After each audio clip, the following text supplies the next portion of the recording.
60 টাকা ভাইজি, 60 টাকা পুদা 60 টাকা করতে উঠবো ভাই, এটা তো না খাই মরতে আছি। তো আমাদের সরকার বানাইলাম শখ করে, সরকার তো হইলো না, সরকার তো পেটের দিকে চায় না, সরকারের নিজের চিন্তা করে বয়ে থাকছে সরকার। 15 টাকার গ্যাস পেয়েছি 2 ঘন্টা সিরিয়াল দিয়ে। কেমনে উঠবো? এই গ্যাস দিয়ে তো চলানি যাইব না গাড়ি, জমা গ্যাস উঠবো কেমনে? মহাজনের দিন কি আমরা নিন কি? তাহলে সামনে এসে বলে গ্যাস নাই, তাহলে এখন আমরা কি করবো বলেন? ওই পাম্পটি বন্ধ হয়েছে, এখন আমরা কি করবো? ভোগান্তিটা কোথায় গেল? পাবলিকের এত জনগণ, এই জনগণের ভোগান্তিটা কোথায় হইলো?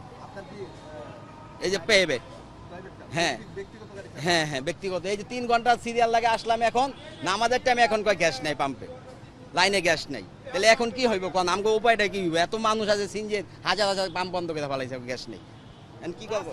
আমরা কি করবো? আমরা তো যে অবস্থায় আছি, আমরা কিছু করার মতো কোনো ভাষাই নেই। এত কষ্ট করে গাড়ি কিভাবে চালাবো? এটা কি সম্ভব?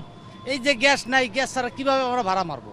কোনো রকমই সম্ভব না। এই যে পাম্পে আইছি, এখন এই যে আমার গাড়ি দিবে সামনে, এখন গ্যাস নাই, এই যে বই আইছি, এখন কখন পাবো?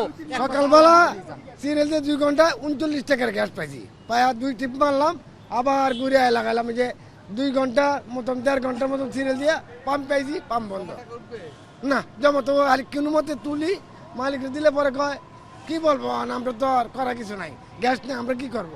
তাহলে আপনার জমা কম নেন, জমা তো কম নেয় না। কিন্তু এটা খুব বাজে একটা পরিস্থিতি আমরা মোকাবেলা করতেছি।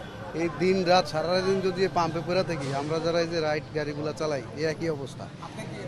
জি, রাইড শেয়ার করি, আমাদের ওই গাড়ি। আমি গেছে কালকে রাত্রে 4:30 বাজে গ্যাস নিয়ে, এই গ্যাস সকালবেলা চালাইছি শেষ, এই সকালবেলা আবার 8:30 বাজে সিরিয়াল দিছি। ওই ঘুম করতে 3 ঘন্টা 3.5 ঘন্টা ঘুমিয়ে আবার এই রোদের ভিতরে গাড়ি চালানো সম্ভব? শারীরিকভাবে মানসিকভাবে আমরা খুবই বিপর্যস্ত অবস্থা। কিন্তু আমরা একটা জিনিস এখন আপনাদের আসলে মিডিয়ার মাধ্যমে জানতে পারতেছি না, যে এই গ্যাসের যে সমস্যা, আমরা এতদিন জানতাম যে টার্মিনাল 1টা, টার্মিনাল 1 ডিস্টার্ব। হ্যাঁ, গতকালকে নষ্ট হয়েছে, চালু করছে কবে? আবার হয়েছে নষ্ট। কিন্তু এটার আমরা একটু জানতে চাই যে আগামী কয় মাসের ভিতরে এইটার সমস্যার সমাধান হবে। সার্জন আপনার বের করে দিছে, হয় মামলা দেব, নয়তো গাড়ি টান দিয়ে নিয়ে যান। তো বললাম যে আমরা তো সিরিয়ালে আছি গ্যাস নেওয়ার জন্য, কয় তেলে গাড়ি চালান, গাড়ি বাসায় নিয়ে রাখেন, এখানে দাঁড়ানো যাবে না। ওইখানে 1 ঘন্টা দাঁড় করানো থাকানোর পরে সার্জন বের করে দিছে, এখানে আবার 3 ঘন্টা সিরিয়াল দিয়ে আসলাম, আমার গাড়ি 3টার পিছনে, এই যে এইমাত্র জেনারেটর বন্ধ হয়ে গেছে, প্রেশার নাই। পাম্প কর্তৃপক্ষ বললে 1 ঘন্টা লাগতে পারে, 2 ঘন্টাও লাগতে পারে, যখন প্রেশার আসে তখন আবার দেবো। টেকনিক্যাল পাম্পে, আমার টেকনিক্যাল পাম্পের গোড়ায় দিচ্ছে আমার মামলা একটা 2000 টাকা।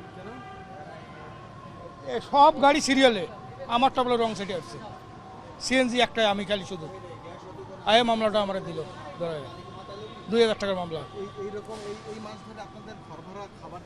2 মাস থেকে ঘর ভাড়া আমি দিতে পারি না, এই 2 মাস থেকে এই যে ভাড়া মারি, এই নিজের পকেট খরচ, গাড়ির মহাজন গেলেই পয়সা দিয়ে যাও, গাড়ি জমাই দিতে পারি না, এই অবস্থায়। সিএনজি না, ফ্যামিলি বাড়িতে টেনশন মুক্ত, নিজের 2 মাস থেকে ঘর চললেই হলো, কি বুদ্ধি নাই, এখন উপায় নাই, কি করবো।